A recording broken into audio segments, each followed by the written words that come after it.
নামাজের পরে, ফজরের নামাজের পর থেকে নিয়ে ঈদের নামাজের আগ পর্যন্ত এই যে সময়টা আসে, এই সময়ের মধ্যে আমরা সদকায়ে ফিতর আদায় করার চেষ্টা করব।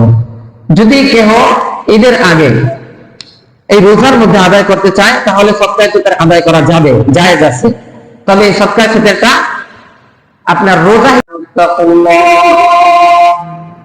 حق تقاته ولا تموتن إلا وأنتم مسلمون.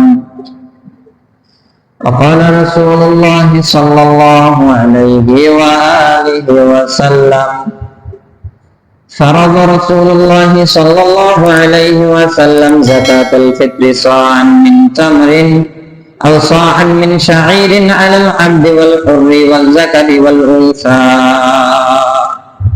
والصغير والكبير من المسلمين والمسلمات أو كما قال عليه الصلاة والسلام. بارك الله لنا ولكم في القرآن العظيم ونفعنا وإياكم بالآيات والذكر الحكيم. اللهم صل على محمد وعلى آل محمد كما صليت على إبراهيم وعلى آل إبراهيم إنك حميد مجيد. اللهم بارك على محمد وعلى آل محمد كما باركت على إبراهيم وعلى آل إبراهيم إنك حميد مجيد. الحمد لله. আল্লাহ রাব্বুল আলামিনের দরবারে লাখ কোটি শুকরিয়া। মহান আল্লাহ রাব্বুল আলামিন আজকে বরকতময় রমজান মাসের তৃতীয় জুমআ, মধ্যম দশকের শেষের দিন, অর্থাৎ মাগফিরাতের একেবারেই শেষের দিন, 20তম রোজা চলমান। আল্লাহ পাক রব্বুল ইজ্জত আল্লাহ তাআলার দয়ায় মেহেরবানিতে আল্লাহ রাব্বুল আলামিন আমাদেরকে তৌফিক এনায়েত করেছেন। কিছু সংখ্যক লোককে আল্লাহ তাআলার ঘর মসজিদে আসার এবং বসার তৌফিক দান করেছেন। শুকরিয়া আদায় করছি, আলহামদুলিল্লাহ। আল্লাহ রাব্বুল আলামিন পুরা একটা রমজান মাসকে রোজা ফরজ করেছেন প্রত্যেকটা মুসলমানের উপরে, আপনার আমার উপরে, প্রত্যেকের উপরেই রমজান মাস ফরজ, রোজা রাখাকে ফরজ করেছেন। এই রোজা রেখে হাদিসের মধ্যে আছে যে রোজার পুরো রমজানের মধ্যে যে রোজাগুলো আছে, এই রোজা রেখে অনেকেই অনেক সময় ত্রুটি বিচ্যুতি করে ফেলায়, অনেক কমি খামি হয়ে যায়, রোজা অবস্থায় গুনাহ হয় অনেকের। মানুষ বলতেই ভুল, ওই হিসাবে গুনাহ হয়ে যায়। তো রাসূল পাক সাল্লাল্লাহু আলাইহি ওয়াসাল্লাম এই রমজান মাসের শেষে, রমজান 30টা রোজার শেষে ঈদ রাখছেন। এটাকে বলা হয় ঈদুল ফিতর, অর্থাৎ ফিতরার ঈদ। এই ঈদুল ফিতর নাম কেন রাখা হয়েছে? মুসলমান জাতির জন্য ঈদ হচ্ছে দুটা, একটা হলো ঈদুল ফিতর আর একটা হলো ঈদুল আযহা, অর্থাৎ উযহিয়া, কোরবানির ঈদ। একটা হলো রোজার ঈদ আর একটা হলো কোরবানির ঈদ। এই দুইটাই হলো মুসলিম জাতির ঈদ। তো দুইটাকে দুই নামে রাখা হয়েছে। ঈদ তো একই, খুশির দিন। একটা ঈদ হলো ঈদুল ফিতর আর একটা ঈদ হলো ঈদুল উযহিয়া। ঈদুল ফিতর মানে ফিতরা আদায় করার ঈদ, সদকাতুল ফিতরের ঈদ। আর একটা হলো ঈদুল উযহিয়া, অর্থাৎ উযহিয়া মানে জবাই করা, গরু হোক মহিষ হোক, অর্থাৎ কুরবানির ঈদ। তো যেহেতু আমাদের সামনে ঈদুল ফিতর, ঈদুল ফিতরের ঈদ আসতেছে, বিদায় এই ফিতর সম্পর্কে কিছু আলোচনা শোনা দরকার এবং বলা দরকার। ঈদুল ফিতর এটা যাকাতের মতোই। ঈদুল ফিতর কাদের উপরে ওয়াজিব হয়? ফিতরা, যাকাতুল ফিতরা, এটা কাদের উপরে ওয়াজিব হয়? যাদের উপরে যাকাত ফরজ তাদের উপর কি ফিতরা ওয়াজিব? যাদের উপরে কুরবানি ওয়াজিব তাদের উপরে কি ফিতরা ওয়াজিব নাকি ভিন্ন? এটা বুঝতে হবে। প্রথমত, যাকাত ফরজ হওয়ার জন্য যে নিসাব পরিমাণ দরকার কোরবানি ফরজ হওয়ার জন্য ওই একই নিসাব দরকার। তবে ফিতরা ওয়াজিব হওয়ার জন্য এটা বিপরীত। যাকাত একটা ব্যক্তির উপরে ফরজ হয়, একটা বছর পুরো থাকতে হয়। একটা বছর পুরা 52.5 তোলা রূপা, এবং যদি কোনো ব্যক্তির কাছে স্বর্ণ থাকে তাহলে 7.5 ভরি স্বর্ণ, 7.5 ভরি স্বর্ণ অথবা 52.5 তোলা রূপা এটা থাকতে হয়। এইটা যেই ব্যক্তির কাছে থাকে একটা বছর, পুরো একটা বছর যে ব্যক্তির নিকটে থাকবে ওই ব্যক্তির উপরে যাকাত ফরজ, যাকাত দিতে হবে, যেটা গত জুমায় সংক্ষিপ্ত আকারে বলেছিলাম। আর সদকাতুল ফিতর, এই ফিতরা ওয়াজিব হয় যার উপরে যাকাত ফরজ, তাহার উপরে তো সদকাতুল ফিতর ওয়াজিব, এখানে আর কোনো অবকাশ নেই। সাথে সাথে সদকাতুল ফিতর এটা ওয়াজিব হওয়ার জন্য দ্বিতীয় নম্বর শর্ত হলো 1 বছর পুরো থাকা আবশ্যক না। যাকাত ওয়াজিব হওয়ার জন্য একটা ব্যক্তির মাল, ধরেন 52.5 তোলা রূপা অথবা ওই পরিমাণ ধন সম্পদ আছে। 52.5 তোলা মনে করেন 90,000 টাকা, 2,000 করে যদি ধরেন তাহলে 1 লাখ, আর যদি 1800 করে ধরেন তাহলে 90,000 কি 86,000 টাকার মতো হয়।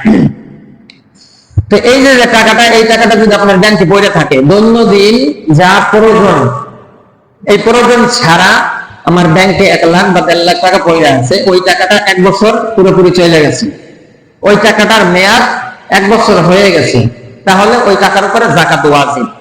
কি করতে হবে? 40 ভাগের 1 ভাগ যাকাত দিতে হবে। 1 লাখ টাকায় 2,500 টাকা আসে। এটা হলো যাকাতের মাসআলা। যাদের উপরে যাকাত ফরজ 1 লাখ টাকায় 2,500 টাকা, এরকম ভাবে 10 লাখ টাকা হলে কি পরিমাণ হয় এটা হিসাব করে দিয়ে দিতে হবে। তবে সদকাতুল ফিতর এইটা ওয়াজিব হওয়ার জন্য এই 1 বছর পুরোপুরি শেষ হওয়ার প্রয়োজন নাই, বরং সদকাতুল ফিতর ওয়াজিব ওই ব্যক্তির উপরেই হয় যেই ব্যক্তির উপরে দৈনন্দিন চলাফেরার জন্য যে পরিমাণ টাকা পয়সার দরকার, ধন সম্পদের দরকার, এই দৈনন্দিন চলাফেরার জন্য যতটুকু সম্পদ দরকার, এটার অতিরিক্ত যদি কোনো ব্যক্তির নিকটে থাকে, ধরেন আপনার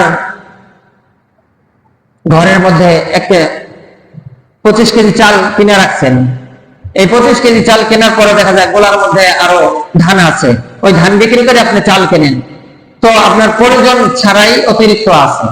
জামা কাপড় প্রত্যেক ব্যক্তি পরিধান করে, জরুরত ছাড়াও তাদের জামা কাপড় আছে। এই ক্ষেত্রে প্রয়োজন ছাড়া, যেটাকে আরবিতে বলা হয় হাওয়ায়েজে আসলিয়া, এই হাওয়ায়েজে আসলিয়ার থেকে অতিরিক্ত যদি কোনো ব্যক্তির নিকটে ধন সম্পদ থাকে তাহলে ওই ব্যক্তির উপরে সদকাতুল ফিতর ওয়াজিব। তো সদকাতুল ফিতর কিন্তু যাকাতের মতো না, তবে যাকাত যে ব্যক্তির উপরে ফরজ তার উপরে এমনিতেই সদকাতুল ফিতর ওয়াজিব। তবে যাদের উপরে যাকাত ফরজ না, তাহার থেকে নিম্ন পর্যায়ে যারা আছে, এই ধরনের কিছু ব্যক্তিবর্গ আছে, কিছু পরিবার আছে, সমাজ আছে, যাদের উপরে সদকাতুল ফিতর ওয়াজিব হয়। তো সদকাতুল ফিতর ওয়াজিব হওয়ার জন্য সব থেকে সংক্ষিপ্ত আকারে যে কথাটা, সেটা হলো আমার দৈনন্দিন যে জিনিস প্রয়োজন হয়, এই দৈনন্দিন প্রয়োজন মিটে যাওয়ার পরে অতিরিক্ত যে ধন সম্পদ আপনার আমার থাকে, এই অতিরিক্ত ধন সম্পদের উপরেই সদকাতুল ফিতর ওয়াজিব হয়। এখন আসুন সদকাতুল ফিতর এটা কেন? নবী সাল্লাল্লাহু আলাইহি ওয়াসাল্লাম হাদিসে পাকের মধ্যে বলেন, ফরজ রাসূলুল্লাহ সাল্লাল্লাহু আলাইহি ওয়াসাল্লাম যাকাতুল ফিতরি তুহরান লিসাইমি মিনাল লাগবি ওয়ার রাফাসি। নবী আলাইহিস সালাতু ওয়াস সালাম বলেন যে সদকায়ে ফিতরকে ওয়াজিব করা হয়েছে রোজাদার ব্যক্তিদের রোজাকে পবিত্র করার জন্য। এটা কিন্তু একটা খুবই চিন্তা ভাবনার কথা। রোজাদার ব্যক্তির রোজাকে পবিত্র করার জন্য সদকাতুল ফিতর ওয়াজিব করা হয়েছে, এটা নবী আলাইহিস সালামের কওল বাণী। তো রোজাদারের রোজাকে আবার পবিত্র কেন করতে হবে? পুরা রমজান মাসটা রোজা রাখছে, কত কিছুর থেকে, গুনাহের থেকে বিরত থাকার চেষ্টা করেছি, তারপরেও কি অপবিত্র রয়ে গেছে নাকি? নবী সাল্লাল্লাহু আলাইহি সাল্লামের কথার দ্বারা মুহাদ্দিসিনে কেরাম বলেন, হ্যাঁ, কোন ব্যক্তি নিজের বুকে হাত দিয়ে বলতে পারবে না যে সে একটা দিন পুরো রোজা রাখছে, কিন্তু তার ইচ্ছাই হোক অনিচ্ছাই হোক সে গুনাহ থেকে ফিরে থাকতে পারছে, এরকম কোন ব্যক্তি বলতে পারবে না। শুধু নবীগণ ব্যতীত নবীদেরই কোনো গুনাহ হইতো না। তাছাড়া প্রত্যেকটা ব্যক্তিরই গুনাহ হয়, তার ইচ্ছায় হোক অনিচ্ছায় হোক। তো এই ক্ষেত্রে রমজান মাস পেয়েছি তাই বলে যে আমাদের রোজা হবে না, গুনাহ হবে না, এরকমটা না। রোজা অবস্থায় গুনাহ অনেকেরই হয়।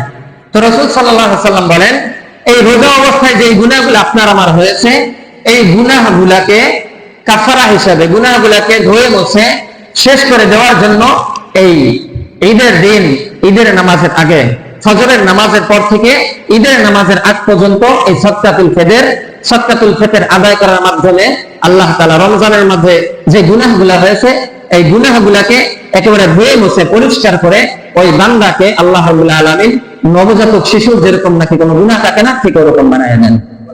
সুবহানাল্লাহি ওয়া বিহামদিহি। তো এটাই রাসূল সাল্লাল্লাহু আলাইহি ওয়াসাল্লাম বলেন, যাকাতুল ফিতরি তুহরান লিসাইমি মিনাল লাগবি ওয়ার রাফাসি, গুনাহের থেকে, অতিরঞ্জন থেকে বাঁচার জন্য এই সদকাতুল ফিতর। এখন সদকাতুল ফিতরটা কিসের দ্বারা আদায় করতে হবে?